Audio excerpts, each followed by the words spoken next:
Hello crafters, this is Yana Smakula for SimonsSTM.com. Welcome back for another Yippee for Yana episode. In this video, I'm sharing a simple take on a one-layer stamped pattern card for a crafty friend. It's been a while since I've done any fun pattern stamping, and I thought it was time to revisit this awesome stamping technique.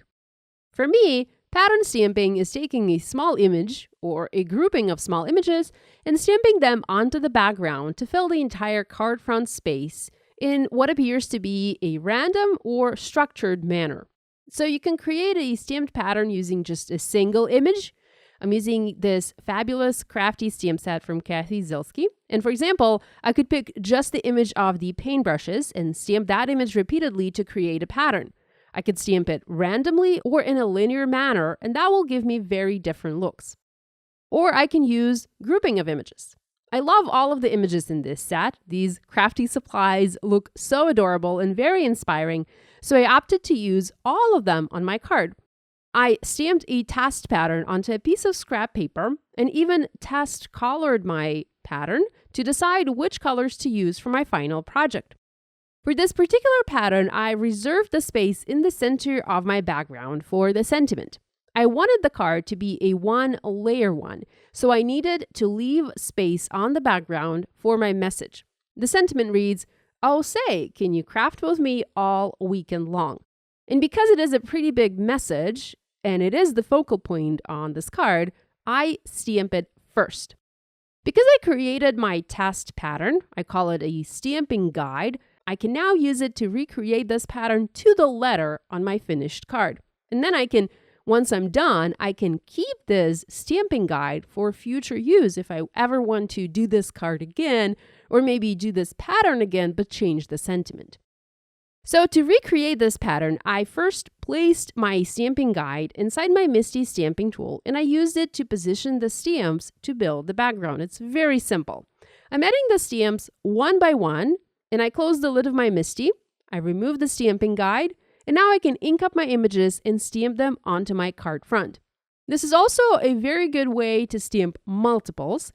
Since I am using Misty and the image placement matters, I can stamp a bunch of panels in no time if I need to make several identical cards. I don't need to make identical cards now. I am just making one card, but if you were making birthday invitations, for example, you can easily stamp multiples using this technique. Having stamped the first batch of images, I place the stamping guide back inside the Misty, and I keep positioning the images to continue building my pattern. And I love how easy it is. And remember, you can apply this technique to building a background using any type of images you want.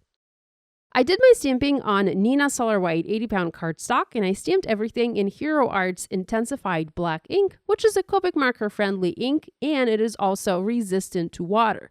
I will be using Copics to do my coloring, and then I plan to add a wink of Stella marker, which has a little bit of water in it, so I need to make sure that my ink is not going to bleed when it comes in contact with these two mediums.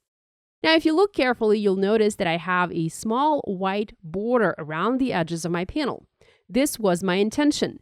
I didn't want this pattern to extend past the edges of the card. Rather, I wanted to keep it contained. So when placing my images, I made sure to step away from the edge of the card and leave about a 1/4 inch gap.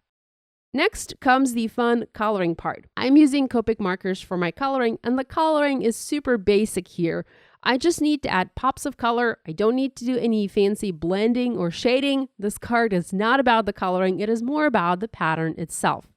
I'm using Y08 and Y19 to color the rulers yellow. I'm coloring the pencil yellow as well. Next, using YG01 and YG03 to color the scissors and the paint tubes green. Next, BG11 and BG13 to color the single paintbrush teal and also the single hearts teal.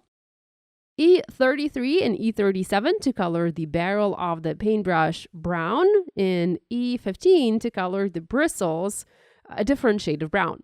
Next, I use several shades of gray, C5, C3, and C1 to color any metal pieces, such as metal pieces on the paintbrushes, and then the paint tubes.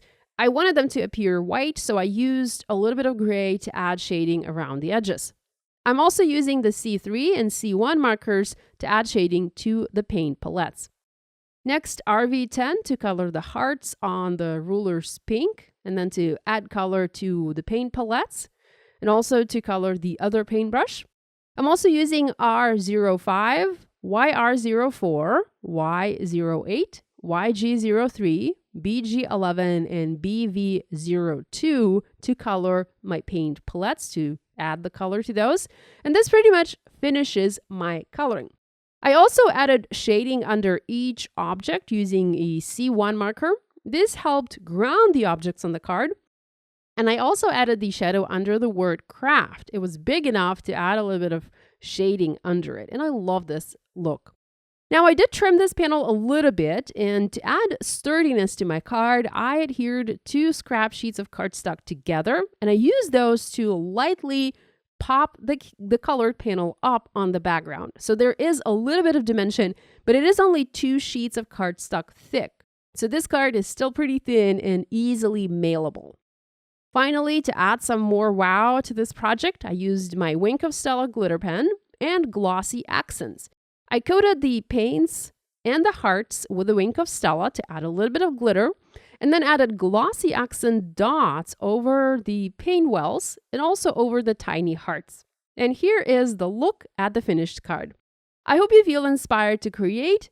Pull out your stamps, little stamps, and stamp any pattern you want. If you make a card inspired by this video, we'd love it if you shared your project online and tagged us on social media. We always enjoy seeing what you make. Thanks so much for joining me today. Love you guys, and I'll see you next time.